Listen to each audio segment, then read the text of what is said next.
Hello, morning. Hi. Sam. Yeah, I'm pretty sure we're not related, but it's always nice to stumble into a Hornsby. I think I saw another Hornsby on the panelist list on some other day as well. It's crazy. Well, that is actually my sister, so I have All to. right, okay. Well, that's That's a direct relation. that's much more sensible then. That makes complete sense.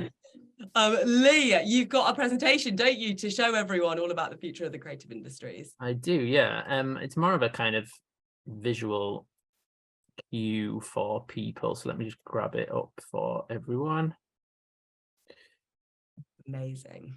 Beautiful. We can see that. Looks fantastic. Yeah, you can see my slides. Is that okay? Yeah, beautiful. Fab. I will let you take it from here, and then when your presentation is finished, I'll dip back on. Thank you, Sam.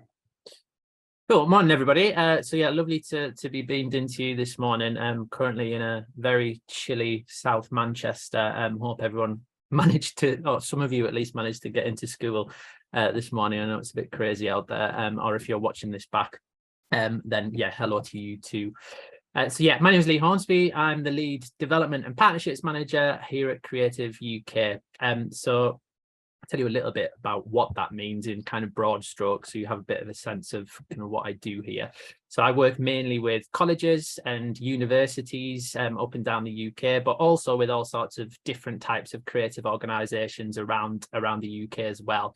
And it's our job, as Sam kind of mentioned there, to really try and understand, to champion and be a kind of loud advocate for and supporter of the UK's creative industries, all the skills that make up all the people that work in the creative industries, and everything around us.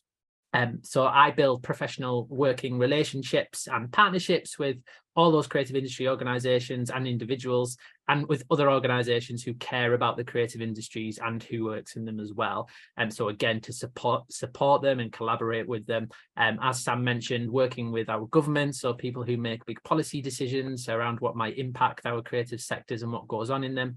And also with the general public as well. So all you guys out there, parents, teachers, just to make sure everyone understands and knows how brilliant and exciting our creative sectors are. And I've been here at Creative UK for a couple of years now, well, 3 years actually this month. It helps that I'm also creative, so Creative UK is full of creative people too, and so I'm doing a job that probably lots of you haven't really thought about exists in the world, or maybe haven't given much thought to it, but I do have a creative background. So after I finished school, I did A-levels, I did media studies, and then went on to do television production up in the northeast of England, which is where I'm from. And I have worked in TV, but I've also worked in marketing. I've worked in the music sector, and various other different types of work, doing a bunch of different things, but mainly involving interacting with all sorts of different people in different ways and making the most of those creative and communication skills. And I'll let you lot be the judge of how decent they are over the next 10 minutes or so. Very, very quickly on Creative UK before I kind of jump into some kind of broader thoughts for the theme of the day. So yeah, Sam's mentioned a little bit of this, but do check out the website, wearecreative.uk. You can find out all about us. We do all sorts. In a nutshell, we're the national network for the UK's creative industries. So an independent membership organisation that champion the value of the creative industries.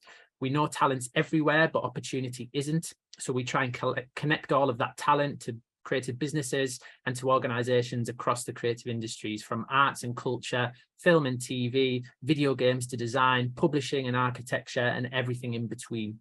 And so we support lots of different types of companies and the people working in creative sectors by giving them development opportunities at local and national levels through our network of partners across the UK.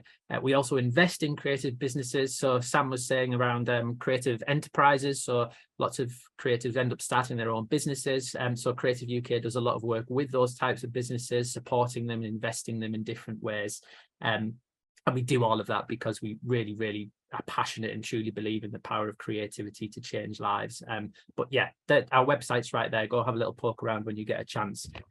We're busy in a lot of different ways across the breadth of what we do across the creative industries. So yeah, it's kind of hard to give you all of that in a nutshell. But for the purpose of today, it's kind of our job, because our fingers are in lots of pies across the creative industries. to know as much as we possibly can about what's going on, not just now, but also in the future as well. So I'm mainly here to share a few, hopefully, exciting predictions or interesting predictions and trends where it comes to how new technologies are shaping our creative industries in lots of different ways, and how all of that change that's happening now and will continue to happen in the future will keep creating new jobs, new career paths for you guys who are thinking about you know, where to go next, or think about what you're interested in and how that might turn into a future career, and the unique blend of skills that kind of cut across lots of different creative specialisms. So make no bones about it, technology has changed and continues to change, well, all areas of our lives. Everyone is aware of this, even if you don't think about it all that often.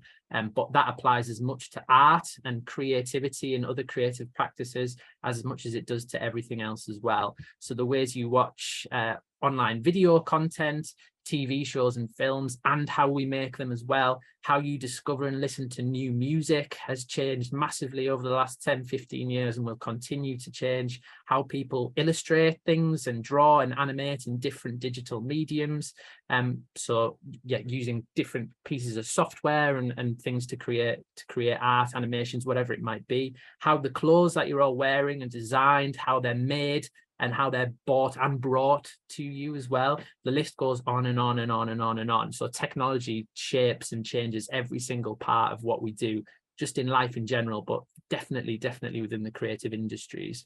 But one thing, and I'll come back to this later on in the slides and in the presentation, is that kind of what drives all of that change. I think it's easy to get swept up in all of the new fancy and impressive technology, which I'll give you a few examples of shortly. But what drives all of that change? What makes it all happen? Well, who makes it all happen? So it's people. It's creative people first and foremost. So that includes you, maybe now, if not now, then in the future. But it's creative people, it's technical experts, and it's both of those types of people coming together in various different ways. So yeah, we currently reckon well over 4 million people work in jobs in the UK at the moment that either involve a combination of creative and technical skills, or they work for companies that are being impacted by creativity and technology functions coming together. And that figure will just continue to grow and grow and grow. So lots of new types of jobs and roles already exist now, but there are jobs and roles that don't even exist yet, that are going to crop up over the next, well, few years, 5 years plus, 10 years plus, definitely. And so jobs and opportunities that don't even exist at the moment, which is quite exciting. So I'm going to talk you all through just a teeny tiny snapshot of what I mean, and you're going to hear probably a few more bits and pieces that speak to some of the things that I'll touch on throughout the rest of the day. So yes, I wanted to bring in, talk to you briefly about extended reality. So I imagine a few of you might have virtual reality gaming headsets, just like this guy does. I've just pulled a random picture of just to illustrate that for you. But I imagine a lot of you have a VR headset already. Maybe you also use them to watch TV and films, and not just play video games through them, whether that's through Meta, whether it's through your PlayStation, whatever it might be. So lots of you have also probably played or still play Pokemon Go, or other similar augmented reality games on your phones. Maybe outside of these two examples, maybe you've had a go of a virtual fitting room when you're looking at buying clothes or looking at clothes on different websites which exist. There are companies out there now that are running interactive advertising campaigns in virtual reality and augmented reality as well. Artists are creating sculptures in virtual reality as well. So actually creating new pieces of art in those 3D spaces, and you can only interact with them with a VR headset.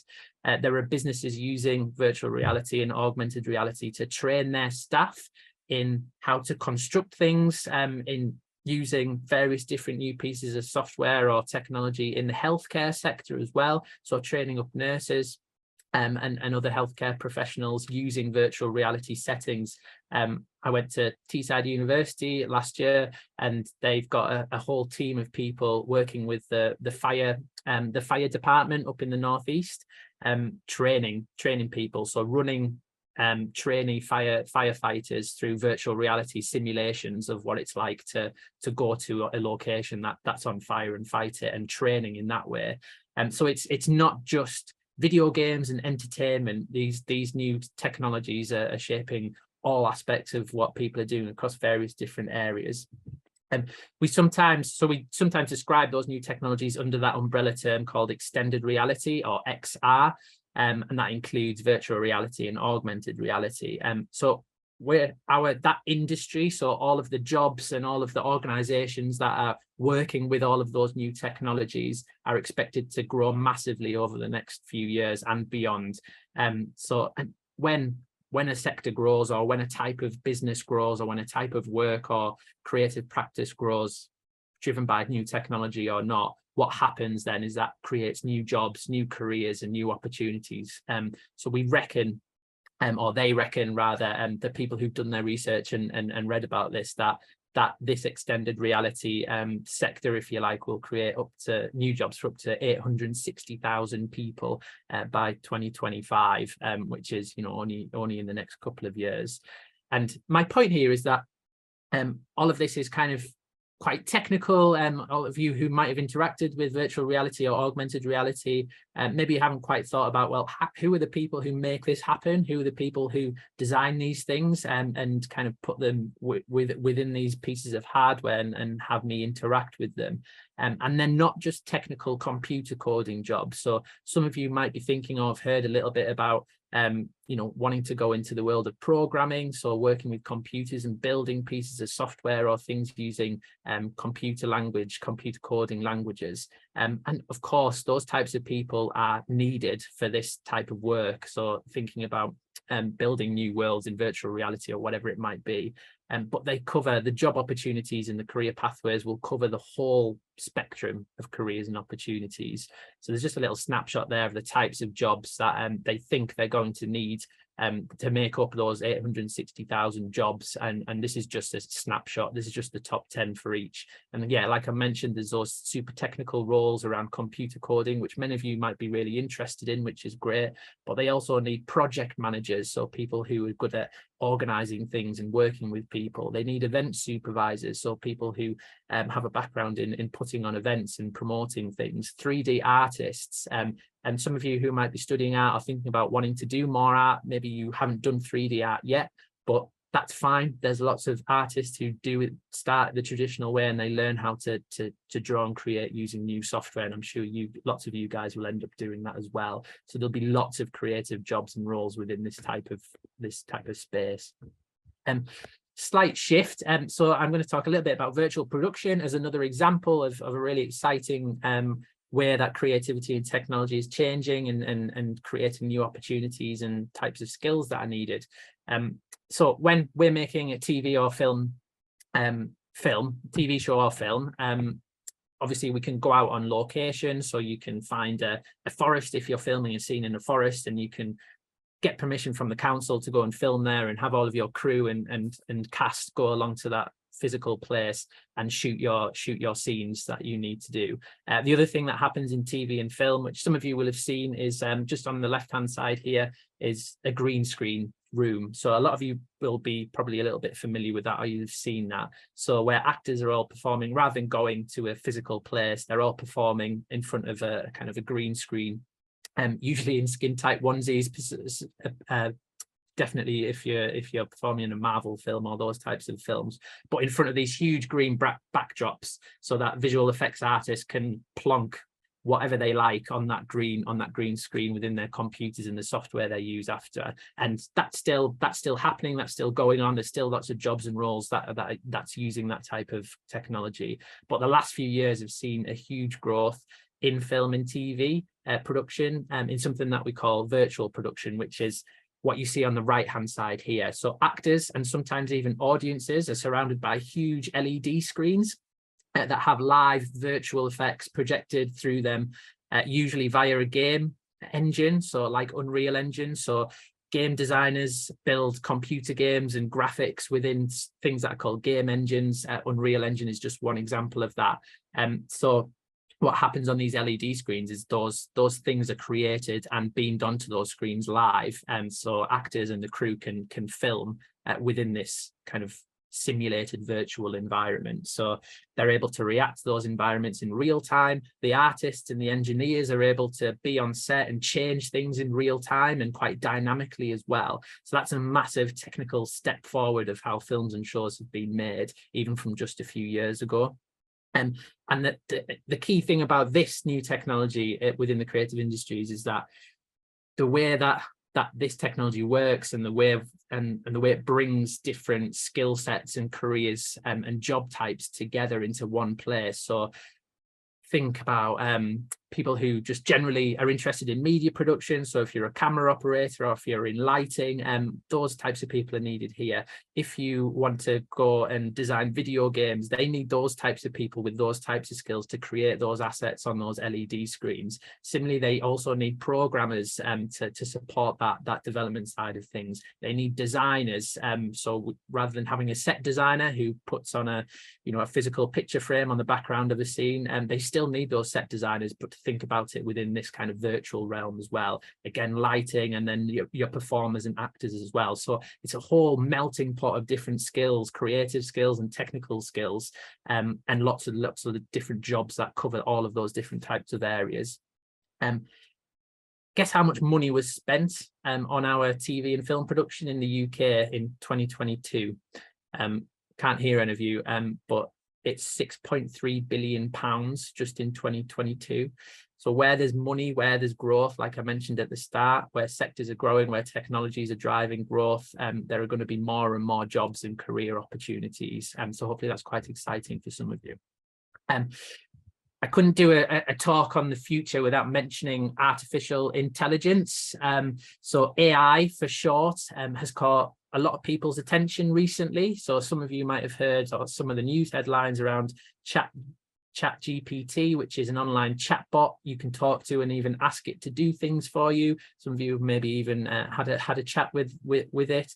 But there's also been huge leaps and bounds forward for text-to-image generators as well. So those are artificial intelligence tools that take a text prompt that you type into a bit like a search engine, and then they'll turn it into a new picture or piece of art for you.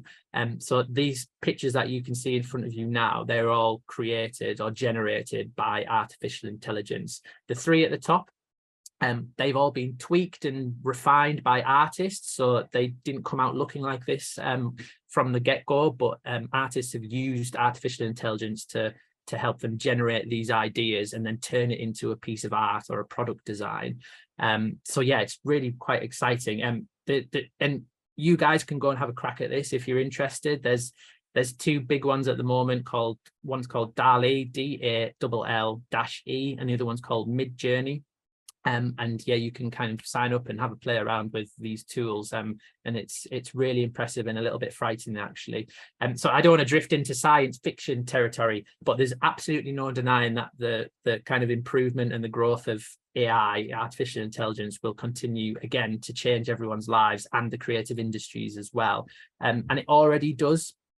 So adverts that you get through your social feeds and social media influencers that you get pop up when you're scrolling through all of your feeds, they all present themselves to you through a machine algorithm. So again, AI that learns about who you are and what you might like to engage with. Fashion labels and designers are all using artificial intelligence and similar algorithms to predict future trends and figure out what you might be wearing or want to wear in 6 months' time based on what you've been up to online. And again, like these examples here, digital artists are already using these technologies to create new pieces of work and making a living from creating those new pieces of work. And there's a big debate at the moment around, is that cheating? Is it cheating if an artist uses these types of tools to kind of support the development of their creative processes and work, or is it just a new creative tool to have at our disposal? I don't have all those answers yet. Nobody does. It's all happening out there right now. But like I say, I couldn't talk about technology and creativity without mentioning some of those bits. And it will continue to change massively. And again, with change comes new needs, it comes new skills, and comes new jobs and opportunities, maybe even taking place of existing ones. So I haven't even scratched the surface of how creativity and technology skills and careers go hand in hand. You're going to hear a lot from other people today that kind of flesh that out, and you'll hear about other jobs that kind of combine creativity and technology in different ways. But again, it touches every single creative sector and career in different ways. It always has, but it definitely is now, and it will in the future as well. Whether you want to write and make music, make video games, play video games professionally, which is becoming more and more massive. Lots of you will be watching streamers and people getting paid to play video games online. That's not going away. That's going to continue to grow, and we're already seeing qualifications in esports crop up. If you want to work in creative advertising and marketing, if you want to become an architect or design new products, all of it is massively influenced and shaped by technology, as well as it is by general creative skills and art skills as well. So you should always be looking to be building your digital skills alongside your creative skills and interests.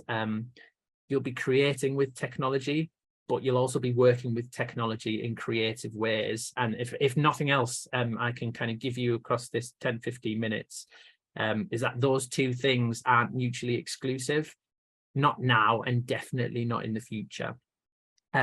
So just a few final things to end on. I always end up talking longer than I anticipate, so apologies, Sam. But yeah, I know we've got an okay amount of time. But yeah, just one more minute, and then obviously if there's any questions, I'd be happy to pick them up on. So yes, technology is changing everything, including the creative industries. Yes, it drives our economic growth. It creates thousands of jobs and will create thousands of new jobs. It changes how we make things. It changes how we interact with each other and the creative content we engage with online through whatever social media or apps or platforms that you're using, blah, blah, blah. But again, to go back to what I said at the start, it's creative people with creative skills and talent that are actually changing things. Creative people who are curious, they're not afraid to take risks and make mistakes, learn new skills, apply their existing skills in new, different ways, have big ideas, can be both practical and passionate about their careers and their aspirations, and so many more attributes that you all have and you can all develop as well into the types of unique careers that we're seeing more and more of, that can take lots of different paths, different turns, and that's okay. And actually, that's more normal in the creative industries than it ever has been. So that's the past, that's the present, and that's actually the future, regardless of how we're using technology. It's more important than ever that you, as a person, as a creative person, are able to be flexible and learn new things and apply how you do your work in lots of different ways. And whatever career path you'd like to explore next, or the subject areas or the qualifications that you take on, the important thing I can tell you is that everywhere needs creative people, creative thinkers, and creative skills. So don't forget that. There's just, again, these two things that I've had on this slide, these are bits of research that other organizations have done around what are the top skills that businesses, not just creative businesses, all businesses need in the future. What types of people do they need coming through? And what always comes up is people who can think creatively, they have originality, they can use their initiative, they can use technology in various different ways and apply those types of skills in different ways as well. They're great communicators, they can think outside of the box. And these are all things that go hand in hand with creative careers and creative jobs and creative roles. So whatever you choose to do, do choose to think creatively and approach things creatively. Yeah, that was my scene setter, Sam. Oh my God, what a great message to end on. Thank you so much, Lee. Okay, we actually do have loads of questions in the chat for you. But actually, I'd just like to say as well, like every time we've gained new technology, like historically, like Lee was saying, every time we've had something, you know, like society changing introduced, such as the internet or, you know, the printing press and stuff like that, people have always been like, oh, well, that's the end of jobs. No one's going to have any jobs available now. And it's always been the opposite. It's always generated so many more jobs than we've had before. And actually yesterday we had loads of people who were talking about digital media, because that was one of the sessions, and the fact that their job didn't even exist 30 years ago because it was pre-internet. So I think, you know, we really do have so much precedence to say that, you know, there is absolutely the future of the creative industries is only going to grow. Like you said before, so many of the jobs that we will be doing in 30 years time haven't even been, you know, invented yet. It's just a really exciting time, I think, to be a young person entering the creative industries. There's so much flexibility with what can happen. So, great presentation. Thank you so much, Lee. I know that everyone here will be absorbing all that information and be very excited about the future of the creative world. So let's move to some of the questions that we've got. First of all, we have a practical question. Can you kindly mention the AI generated image tools again, please? I think. Yeah, of course. I'll pop them in the chat. Will everyone be able to see? Yes, if you make sure that you are sending to send to everyone, not to just hosts and panelists. Sometimes it does just default to just hosts and panelists. I don't think it's giving me the option. I'll just tell you. So yes. It's DALL-E, DALL-E, which is ran by a company called OpenAI, who also run ChatGPT as well. So they're kind of a big player in that technology. And the other one is called Midjourney, all one word, MID Journey. And yeah, there are a few more as well. So even if you were just to Google text to image AI generators online, you'll be able to find a whole bunch more. It's actually really scary, but it's fun to play around. It's fun to play around with. And I loved what you were saying earlier. You gave really good examples of how, you know, artists aren't actually threatened by this, or like the creative types aren't threatened necessarily by it. They're actually embracing it and like tweaking what has been given to them and then making like art in like from that concept.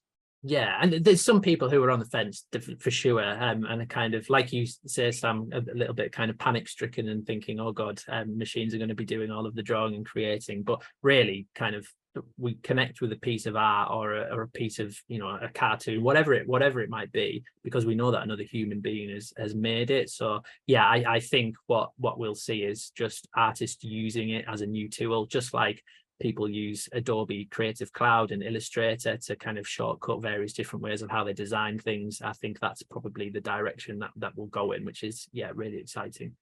Yeah, really exciting. God, the possibilities are endless with AI. Okay, fantastic. So we've had someone say augmented reality sounds great. What software would an artist use to create an augmented reality art piece, and how would they make it available to the public? That's a tricky question.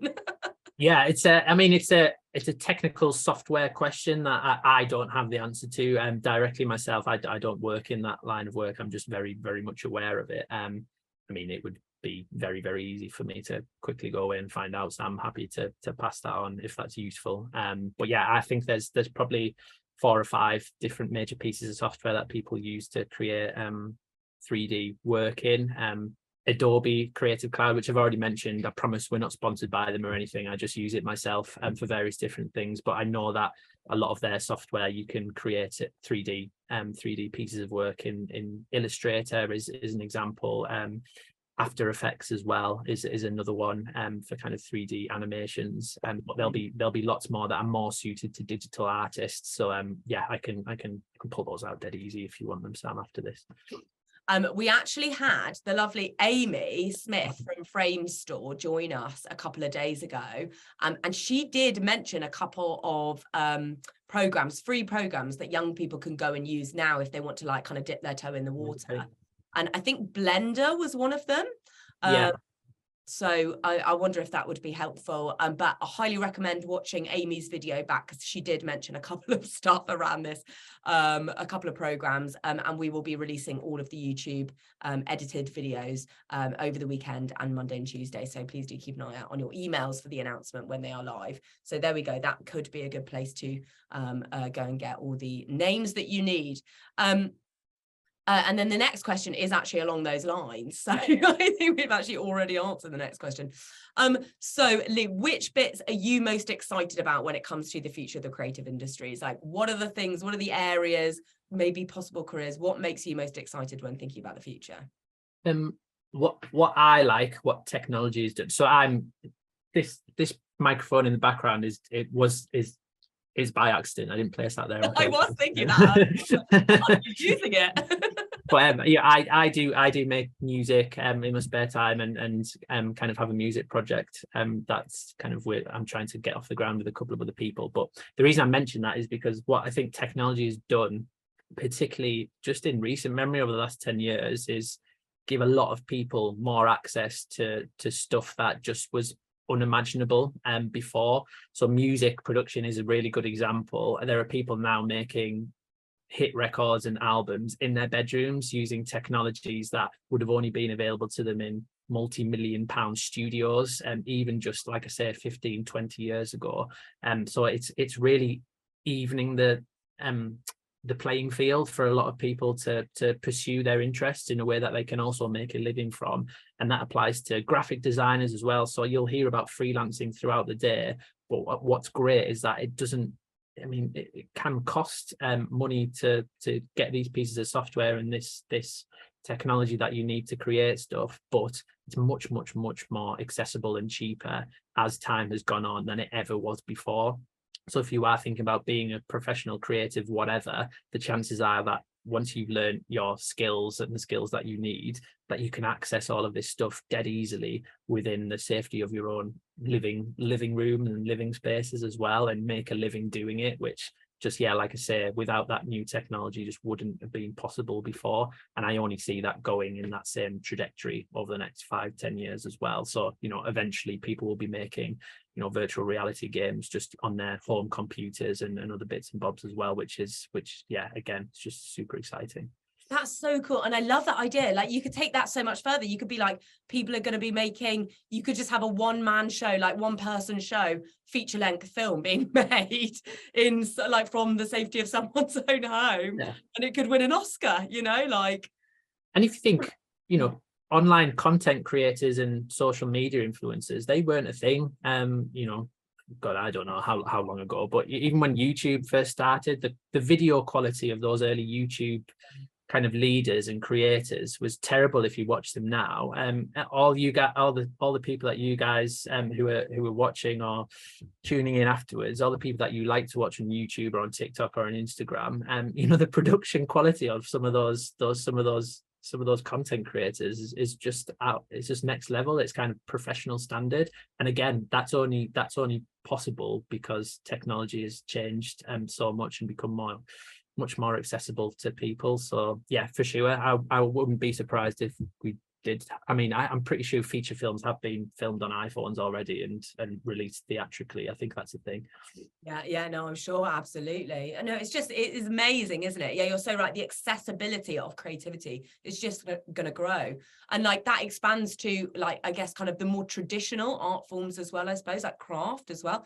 Etsy, I actually read a stat the other day. Etsy has grown by 600% or something in the last 3 years alone, just because people are able to buy you know, craft stuff more in a more accessible way. Like the internet being able to access that kind of buying and selling element as well makes these industries grow phenomenally fast.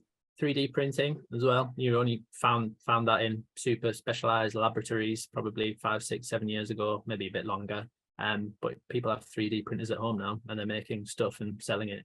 Really impressive stuff that you think that you'd buy at any shop. And again, that's just going to get more and more accessible and cheaper for people to play around with. Absolutely. And let's talk a little bit about the technical roles, maybe slightly. I know that we're going to touch upon this in more detail, but prepping for that later on. The more technical roles in the creative industries as well. So things like data. I mean, the creative industries essentially is built now almost on data, right? Yes. Left that hanging. And like, how much should young people be, I guess, familiarizing themselves with that concept now, would you say? Is it something that you know, I guess creatives will probably be using more of as time goes on? Yeah, I think so. I wouldn't kind of sit here and say if you want to be an artist, then you should also become au fait with manipulating and analyzing big data sets, because I do think that those two, I think having both those skill sets would be super useful, but might not necessarily have lots of crossover. But I do think it's really important to know that across all of our creative sectors in different kind of shapes and sizes, that yeah, we need people who understand data and what data is telling us. I mean, advertising and marketing is probably the prime example of that at the moment. So thinking about you know, you can have a story aimed at people to get them to like or buy your product or your service or whatever it might be. But we also need the people who can look at how those advertising campaigns and marketing campaigns have performed. So how many people have they reached through your different social media channels? How many people have searched for your product after hearing about it from your advertising campaign? How many people have clicked through to different things after interacting with your advertising campaign? And then feeding all of that insight into what's the next advertising campaign going to be? What worked and what didn't work quite as well? So that kind of analysis of data is underpinning the creative process for advertisers and marketers and big design agencies as well. So yeah, having those people who can understand the creative side of storytelling and how that side of things works, as well as having a really strong understanding of, you know, what are the numbers telling us, and kind of putting that into context and helping the business or helping the individuals to then shape the next thing is super important, and is only going to become more and more important as well. Yeah, and it's the same TV and film. Who's watching your shows? You know, and you can kind of apply the same logic to lots of different creative sectors as well. So yeah, it's useful to have in your pocket. And if you are kind of really interested and keen on maths, there are opportunities within the creative industries to use those skills. So if you like a bit of both, then definitely bear that in mind. Absolutely. I love that. And it's really important that everyone does take that away as well. Like the creative industries is open to everyone and anyone. You do not have to be studying art, drama and music in order to, you know, get a job in the creative industries. No, not at all. And the future of employment in the creative sector, because you have your ear to the ground when it comes to, you know, how many companies are experiencing skills shortages, like which industries are like really at a crunch point, are desperately looking for young people. Are you able to highlight any specific areas of the creative industries that young people would, I guess, that are currently crying out for new talent? And also, what do you think the future of like employment in the creative industries looks like? Is it freelance? Is it entrepreneurship? Is it working in big businesses? Just a small question. Well, let's predict for us, please. Well, I think the theme of today is quite an important one, because what we are seeing is that those new skills driven by those new technologies is opened up this massive gap of people, the types of people that we need to help with all of that. So virtual production is a really good example, and that is, you know, high-end television and film production, which I know you know a lot about as well, Sam. There's loads of skills gaps at the moment within that sector, not just around virtual production, but the kind of broader sector for TV and film. So, you know, they need accountants to come and make sure that all of the productions are being managed properly and financed properly.